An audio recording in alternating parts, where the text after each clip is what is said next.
guys, in today's video we will watch players clutch or get kicked, which means that we'll watch players in a clutching situation, and before that we will make a prediction whether the player will clutch or not. You can do this for yourself as well if you want to pause the clip at the beginning, then we'll watch the clip and we'll see if our prediction was right. So without any further ado, let's get to the clips. So the first clip is from Oculus, and this is actually during the Benelux Cup qualifiers, and it looks like they're on a 6-4 match point, because it's a competitive scoring, and they only have a smoke and a vigil left, and there's 4 people still in the enemies. I see an ace, I see a Yana, and I see a nomad. I think one really big helping factor is that they still have the smoke in play as well, because the smoke can do a lot to deny entry onto the site later onto the round, with the smoke canisters that he probably still has remaining.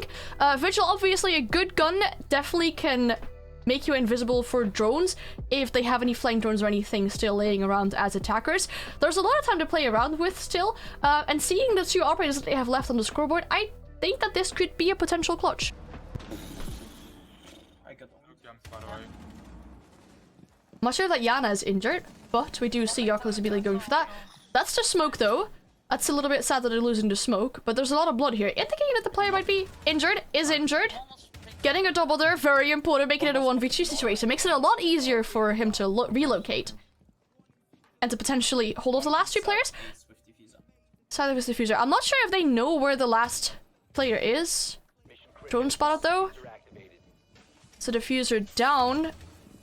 But killing the ace gives you a 1v1. I don't know if they know where the last player is, but Oculus now knows where the diffuser is. I hear rotation.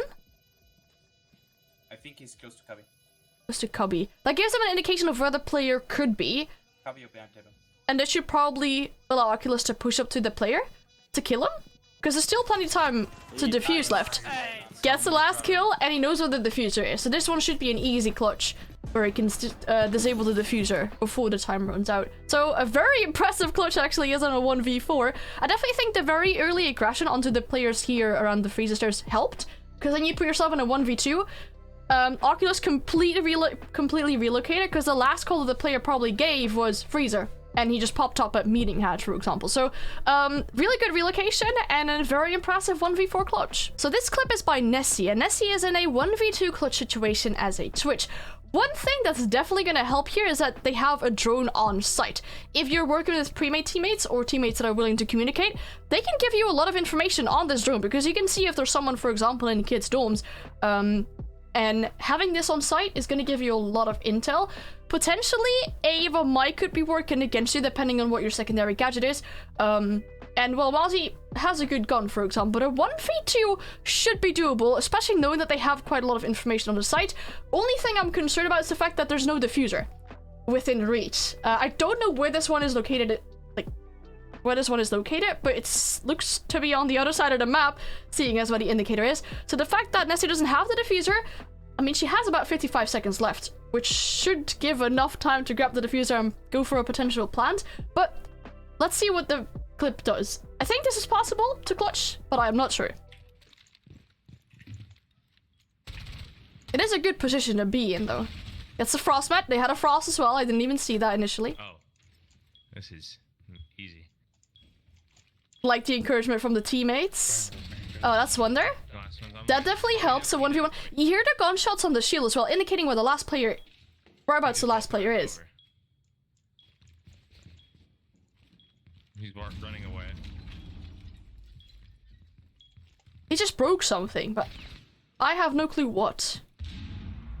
Okay, pick up the diffuser again. I think that's definitely smart. I think there's a rotate from top white now. A rotate from top white. 15 seconds. Oh! Oh, that's really upsetting. The rotate was top white, the player was top white, so the call was really good. But I'm afraid... Oh, the other person won the gunfight there. That's really sad. It definitely could have been clutching potential, I think, if Nessie had the diffuser to begin with, because right here she was in a really good position behind the shield, knew about whereabouts the player was, had some kind of cover as well. Would she have had the diffuser here? She probably would have been able to plant in the 1v1 situation that we have as soon as she killed the other person in Kid Storms. I definitely think it could have been a winnable situation then, but obviously a 1v1 if you know whereabouts the enemy is, but it's not always easy to peek them in the right way. This clip is by Nikki, and what I think is really funny about this is when I spoke to Nikki about the clip, I told him that he can't have a title that says whether he's gonna win it or not. So the current title of this video is Switch to Title for You, Anne. ... I definitely like that, but what I like less is the sight of this clutching situation. We see Mute in a 1v5 clutch situation on overtime match point. That's where it really matters, where you want to secure the elo, because I definitely think this is ranked, and you're left all by yourself against an entire team. You don't even know what operators there are in the enemies. They still have 1 minute and 42 seconds to play with. If the attackers play this somewhat smart and try and push them together, like let's say 2 people push him and they go for a refrag, this probably shouldn't be doable for Nicky. He has the C4 though. I reckon he's on site, probably hookah, billiards. Could potentially still do a lot with the C4 to deny a plant or something like that. Don't think a 1v5 is possible. That's the Ash, that's 1. Here's the diffuser. Probably gets the diffuser on the person behind it, another one. This is already a lot better than a 1v5 clutching situation, but still really difficult, as they know whereabouts Nicky should be or could be. He has a diffuser though, that's good. Getting the call for luggage. Actually makes it a 1v1 as well.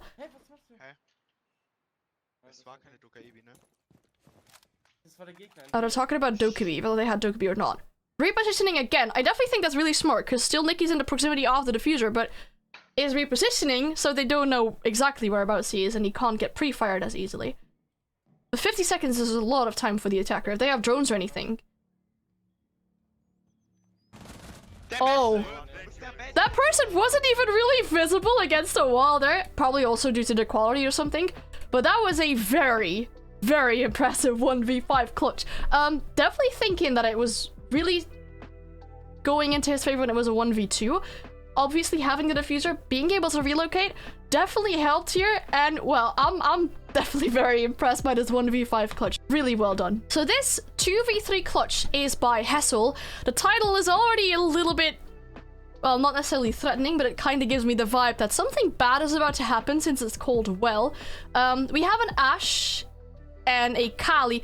Kali isn't the most ideal operator, I guess, to have in a 2vx situation because they only have a sniper, well, a very strong secondary SMG, but might not be ideal. I don't see any breachers on their team, indicating that the main breach at box is probably closed and Hessel's gonna have to find an entry through a window or force through a doorway, which isn't always the nicest thing to do. Does have the diffuser, so could potentially do something with that. There's still 1 minute and 20 seconds, so a lot of time to play with as well, but a 2v3 with no breach and a Kali as your teammate, I'm not so sure if he's able to pull this off.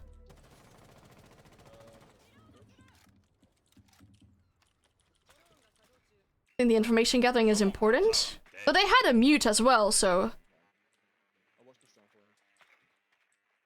Right, knows there's a player on green, around green.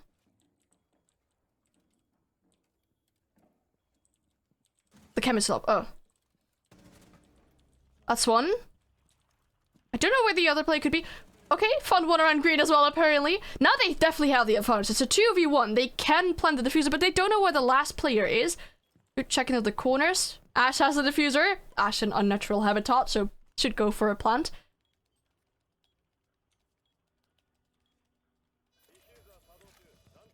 And now the last defender has to take action. He has to do something in an attempt to get the diffuser. Nice little quick peek. Spots the player on top red and gets the actual last kill as well.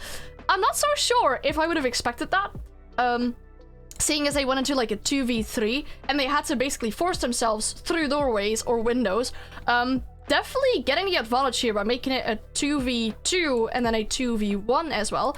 Also, the barbed wire placement allowed Hessel to walk past because it wasn't really blocking the entire hallway, so there's no sound cue or something that he was walking past here. The chem was on, so I don't know why the teammates weren't giving the call, but it's a very well done clutch though. So this clip is by Piers, and we find a Zofia and a Kali in a 2v4 match points. Seeing as like there's a Discord overlay, I guess it's probably a full stack, so they could attempt to work together. Like I said before, Kali might not be the ideal player to have in a clutching situation, because obviously you can do a lot of damage with a sniper, but but a secondary pistols, a secondary SMG as well, but it isn't always the most flexible you can be with. The enemies still have a doc, so I reckon that probably the doc himself, because docs love stimming themselves, or the entire team is still on full HP. They have a mirror, so there's still a lot of information on the defender side of where the attackers could be. I see a kite, but I also see 2 breaches, so the breach might be open, but we do see players around the blue stairs. I am not so sure in a 2v4, especially with a Kali, if this is possible. Seeing the operators that are still on the enemy's board, like the dock and the mirror, are probably going to be very difficult to deal with. But let's see. Oh, see, oh, the mirror was not aware of Kali being on the blue stairs. They don't have the diffuser either. That's definitely unfortunate. It's very far away as well for them to get it within like half a minute of time. Is there someone in kitchen?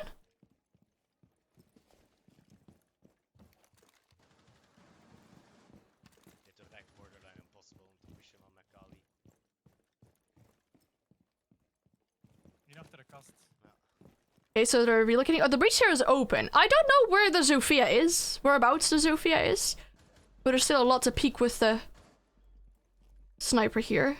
10 seconds though is not a lot of time. Oh, that's one. Oh! I mean, you can't do anything else unplanned now, but I don't think Piers knows what the last one is. Also on 4 HP. That isn't necessarily ideal. Ah, okay, well, I think...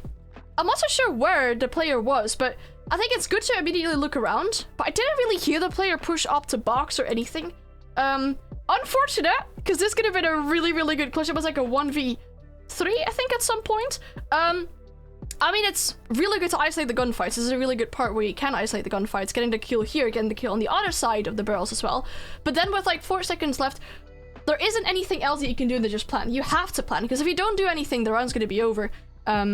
I'd have expected the doc to probably push up faster so they could kill the person whilst they're actually planting the diffuser. A really good attempt, but unfortunately no clutch. So here we have Owen in a 1v3 clutch situation. Something that's definitely going to help him is the fact that he has the diffuser down, and that it's already been halfway there. So all he has to do is basically hold off enemies from the diffuser. He has a really good position to do that from, on top Visa. So he can help you coming from CEO or Spiral, for example. Has to be careful that no one's flanking him from Visa's site. There's still a Frost, there's a Capcan, so I think he's gonna have to be careful for doorways and like where he walks. But the fact that they have a Thunderbird probably means that all of them are full HP, or at least somewhat of a good HP that they can take gunfights with. That could be a bad factor to this clutch, but I think given the fact that he's got the diffuser down and it's already halfway there, he should be able to get this clutch. Knows where one of the players is in the connector. Relocates to find the other person on top Spiral. That's a very smart play. Sees another one there. Oh, and another one in connector. Gets one of the... Okay. I think that was really good positioning, especially given the fact that he's behind the bomb chassis and behind the fallen over table. You could easily isolate the gunfights here, because he kills the Frost in connector. Gets it down the Frost in connector. And then also gets the kill on the Capcan that probably thinks he's still behind the bomb chassis, but it peeks up on the right side to get into the gunfight there. Very good positioning, and a very smart way to play out this 1v3. Alright, so we have a clip by Nizzle here, and, well, I'm a few seconds into the clip because I wanted to see if it had sound or not. So I'll give you guys a little spoiler. It's gonna be a 1v5. However, the breach is open to sight. We have an OSA shield here, which basically gives him a free sight into the site, seeing if there's any enemies trying to go for the freebie for the last person in bunker. He could potentially hold them off, has the diffuser as well, has a lot of time to play around with as well, but I do think there's the Vamai, but Osa's had a Claymore, so that's a good thing to counter the Vamai here, or not necessarily get affected by the Vamai. We know there's a Mozzie as well, but we don't know what other operators there are on enemy's team. I definitely think you could get like maybe 1 or 2 picks here if the enemies start playing aggressive and they want to get the final kill. But playing out this final 1v5, I'm not so sure if it's possible, because if you're gonna keep staying here, the enemies know where you are, and they're just gonna have sent someone coming from blue door, and they're potentially gonna flank those then. So I don't think it's possible, but let's see. What the fuck are you doing? That's one though. There's a Claymore there as well, helping him to... Okay, gets one behind the shield. Another someone's coming up. That was probably a little bit too greedy. Oh my god. That's a really, really fast ace as well, but I'm not so sure what the Mozzie's doing here, as the Mozzie's basically walking towards a clear shield where Osa could just pop up, have Peekers advantage and kill him, and then also with the last guy holding a tight angle, but against a shield where someone could take the Peekers advantage to just aim on the head, you're probably not going to win that gunfight. So very smart played out with like positioning, making sure that he's not going to be pushed from the side, like peeking both sides to make sure there's no one flanking him or something. Very impressive and a really, really well played out clutch. So we have another clip here by Efren, and this is a Warden and a Mozzie in a 2v5 situation. I'm not so sure if I see the bomb site indicators, but seeing the amount of utility they have set it around this double door, it probably is office, maybe bar, but I don't see the indicators there. Oh, I see them behind him here, so it must be office and bedroom indeed. They're not really close to each other, because I think the Mozzies are on blue stairs, and given the fact that the enemy still have a Nomad, which can hold off flanks, and a Blackbeard, which just is annoying to shoot down, I'm not so sure if that's going to be possible, because there's 2 teammates, 5 enemies, we don't know who the other 3 operators are. There is a lot of time to play around still, but I reckon they could easily get on site from solar side and probably get a diffuser out or something. I don't think this one's possible, but let's see. Now it's a 1v5, that doesn't make it easier either. A C4 does not get anyone, doesn't help either. That's a Nomad down. I'm not sure if they already placed their traps or anything. Not a kill on the Capitao. And there are more gunshots coming from that. That's the Blackbeard down and killed. That's definitely gonna help a lot now that you got yourself in a 1v2 situation. Also the IQ, but I reckon the last enemy knows whereabouts Effers is. That's really sad. That wasn't really that story, but I was just about to say, I think the enemy knows, or the last enemy knows whereabouts Effers is, because he's been getting into all of these gunfights from this double door. And then trying to peek onto the last person, they know where Effers is. Effers was beautifully aimed towards like head height or chest height, but it also was crouching underneath it, unfortunately. This could have been a really sick 1v5 ace clutch, but unfortunately, I reckon that the Osa knew where Warden was. So that was it for the clutches that I had for this video. If you kept track of the predictions for yourself as well, let me know in the comments down below how many clutches you got right. Thank you for the players that sent in their clips. Thank you for watching. Let me know in the comments down below if you want to see any more videos like that. Make sure to like the video and subscribe if you like the content on this channel, and then I'd like to see you in the next video.